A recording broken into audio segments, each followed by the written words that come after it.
आपने अक्सर सूजन शब्द को सुना होगा, लेकिन असल में यह है क्या और यह वास्तव में कैसे होती है। नमस्ते सभी को, मैं डॉक्टर चानू दसारी हूँ। मैं अपने क्लाइंट्स को माइंडपेट इम्यूनिटी मेथड का उपयोग करके उनकी इम्यून सूजन और पाचन संबंधी समस्याओं को हल करने में मदद करता हूँ। इस क्लिनिकल अप्रोच ने मेरे हजारों मरीजों को उनके लक्षणों से छुटकारा दिलाने में मदद की है, कुछ को तो सिर्फ 6 हफ्तों में ही, वो भी बिना किसी जटिल या महंगे इलाज के। इस वीडियो में मैं आपको सूजन के 3 मुख्य रास्ते दिखाऊंगा जो चिड़चिड़े आंत्र के लक्षणों को और भी खराब कर देते हैं। मैं आपको बताऊंगा कि सूजन बायोकेमिकल स्तर पर कैसे काम करती है और इन हानिकारक रास्तों से कैसे बचा जाए ताकि सूजन को जल्दी से उल्टा जा सके। यह विषय थोड़ा गहराई में जाता है, लेकिन मैं वादा करता हूं कि अगर आप अंत तक बने रहेंगे तो मैं कुछ व्यावहारिक बातें भी बताऊंगा जिन्हें आप सूजन से बचने और लक्षणों को दूर करने के लिए इस्तेमाल कर सकते हैं। यह सामग्री जिसे आप देखने जा रही हैं, मेरी माइंडपेट इम्यूनिटी अकादमी से सीधे ली गई है, जहां आप जैसे लोग यह सीखते हैं कि अपने चिड़चिड़े आंत्र के लक्षणों को हमेशा के लिए कैसे हराया जाए, भले ही डायग्नोसिस स्पष्ट न हो। इस कोर्स में हम कई अन्य रास्तों की भी समीक्षा करते हैं जो सूजन को दूर करने में मददगार हो सकते हैं। मेरे कुछ अन्य वीडियो में मैंने बताया था कि चिड़चिड़े आंत्र की सूजन के 5 मुख्य ट्रिगर होते हैं, और ये 5 ट्रिगर हैं डाइट, पाचन, नींद, तनाव और व्यायाम। और अगर आप उस वीडियो को पृष्ठभूमि के लिए देखना चाहते हैं तो ऊपर दिए गए लिंक पर नजर डालें। अब इससे आगे बढ़ने से पहले लाइक और सब्सक्राइब करना न भूलें और नोटिफिकेशन बेल दबाएं ताकि आप हमेशा अपडेट रहें। मैं ऐसे वीडियो बनाता हूं जो हर उस व्यक्ति के लिए जरूरी हैं जिसे चिड़चिड़ा आंत्र सिंड्रोम है और जो अपने लक्षणों को हमेशा के लिए ठीक करना चाहता है। और यह वाकई में बहुत उपयोगी जानकारी है जो शायद आपको कहीं और नहीं मिलेगी। अब सूजन के विषय पर जो सबसे बड़ी गलती मैं लोगों में देखता हूं वह यह है कि वे सोचते हैं कि सूजन सिर्फ एक प्रक्रिया है, लेकिन असल में इसमें सैकड़ों बायोकेमिकल रास्ते शामिल होते हैं। और अगर आपके लक्षण बहुत ज्यादा हैं तो इनमें से कई रास्ते एक साथ सक्रिय हो सकते हैं। यह जानना कि सूजन को क्या सक्रिय करता है और यह कैसे काम करती है, आपको इसे दूर करने और शुरुआत में ही रोकने में मदद कर सकता है। इसीलिए यह बहुत जरूरी है कि आप कम से कम सूजन के कुछ मुख्य प्रकारों के बारे में जागरूक रहें। अब याद कीजिए मैंने अपनी दूसरी वीडियो में क्या कहा था कि ज्यादातर सूजन आपकी आंत से शुरू होती है। अब आपको यह जानकर हैरानी नहीं होनी चाहिए क्योंकि आपकी प्रतिरक्षा प्रणाली का लगभग 70 से 80% हिस्सा आपकी आंत में होता है। तो जब आपको कोई सूजन संबंधी बीमारी होती है जैसे कि इरिटेबल बाउल, तो आपको अपने खान पान और पाचन में क्या चल रहा है उस पर ध्यान देना चाहिए। अक्सर सूजन आंतों से शुरू होती है, इसलिए सूजन को ठीक करने के लिए आपको अपनी आंत को भी ठीक करना होगा। तो 3 प्रकार की सूजन पर चर्चा करने से पहले, अगर आप सच में आंत को ठीक करके आईबीएस में सुधार लाना चाहते हैं और जल्दी परिणाम पाना चाहते हैं तो मेरी एक फ्री ट्रेनिंग जरूर देखें, जिसमें मैं आपको वे खास रणनीतियां बताता हूं जिनसे मेरे क्लाइंट्स को 6 हफ्तों के भीतर सफलता मिली है। आप नीचे दिए गए लिंक पर जाकर इसे एक्सेस कर सकते हैं और मुझे पता है कि यह आपके लिए बहुत मददगार साबित होगा। यह लिंक आपको एक ऐसे पेज पर ले जाएगा जहां आप अपना ईमेल डालकर आईबीएस को ठीक करने की फ्री ट्रेनिंग प्राप्त कर सकते हैं। इसमें आपको वह सब कुछ मिलेगा जो जानना जरूरी है, जिसमें एक फ्री गाइड भी शामिल है जिसमें खास डाइट संबंधी सुझाव दिए गए हैं और ढेरों मददगार केस स्टडीज हैं उन लोगों की जो आपकी ही तरह अपनी स्थिति को पूरी तरह से ठीक कर चुके हैं और अब स्वस्थ हैं। ये केस बहुत कीमती हैं क्योंकि इनमें आप देखेंगे कि असली लोग सूजन से कैसे निपटते हैं और कैसे उन्होंने सिर्फ कुछ छोटे बदलाव करके अपनी स्थिति में सुधार किया। इस ट्रेनिंग के साथ आपको एक पूरा एक्शन प्लान मिलेगा जिससे आप खुद घर पर ही यह सब कर सकते हैं। तो बस पेज के ऊपर अपना ईमेल डालें और शुरू करें।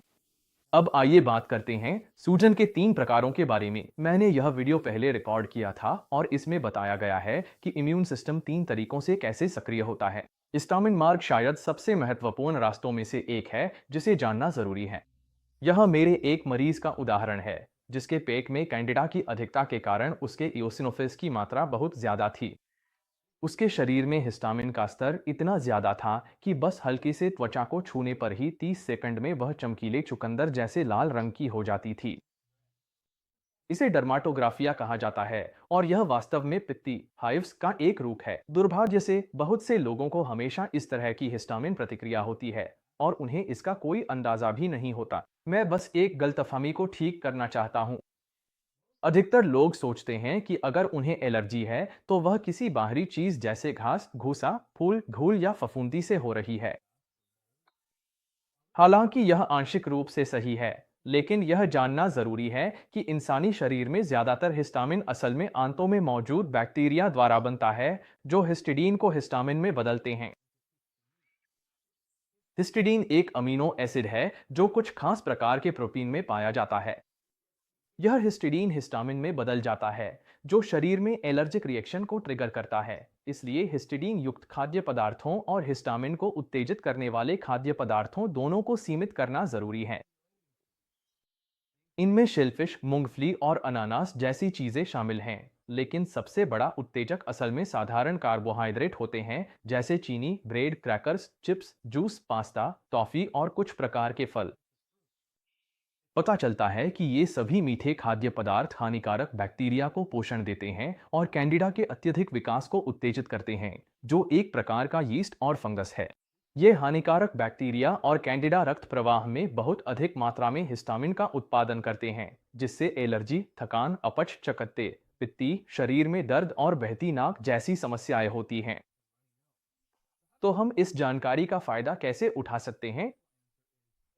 तो एक आसान जवाब है। ए, स्टार्च वाले खाद्य पदार्थ कम खाएं। बी, हरी पत्तेदार सब्जियां और उच्च फाइबर वाले खाद्य पदार्थ ज्यादा खाएं। सी, अपनी आंतों की सेहत सुधारें। दिन में 2 से 4 बार नियमित मल त्याग करें। प्रोबायोटिक्स भी दिन में 2 से 4 बार लें और फाइटोन्यूट्रिएंट्स का सेवन करें। डी, उन खाद्य पदार्थों से दूर रहें जिनमें हिस्टिडीन की मात्रा अधिक हो, क्योंकि यह हिस्टामिन का अग्रदूत अणु है।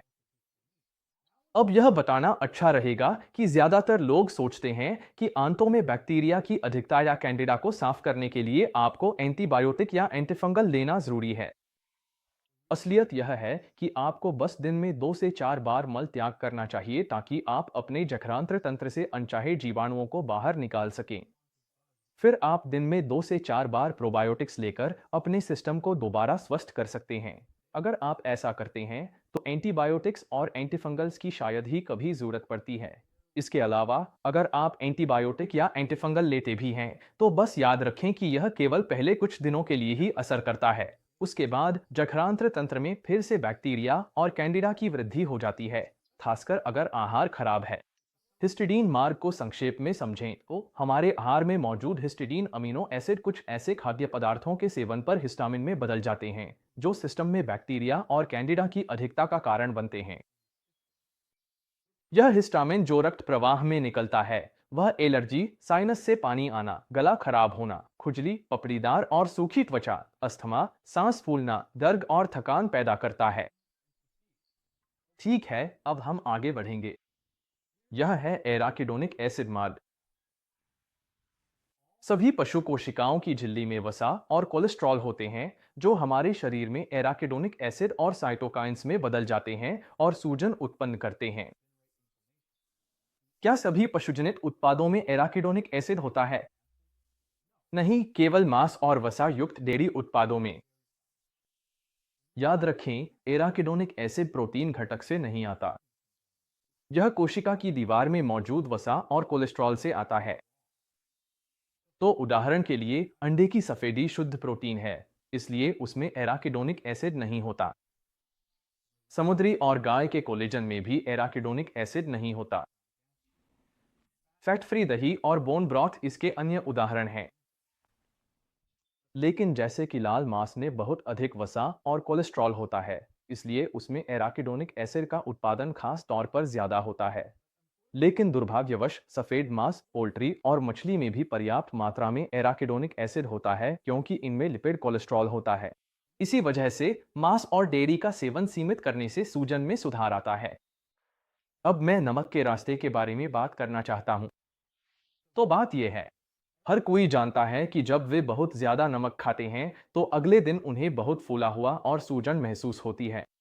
यह खास तौर पर तब और भी बुरा होता है जब आपको कोई सूजन संबंधी बीमारी हो, क्योंकि नमक शरीर में दर्द की मात्रा भी बढ़ा देता है। यह कोई संयोग नहीं है।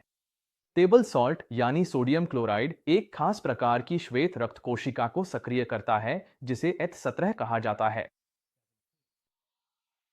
ये इम्यून सेल्स एक रास्ता सक्रिय करती हैं, जिसे ACE-K1 कहा जाता है, जिससे ऑटो इम्यून बीमारी और सूजन होती है।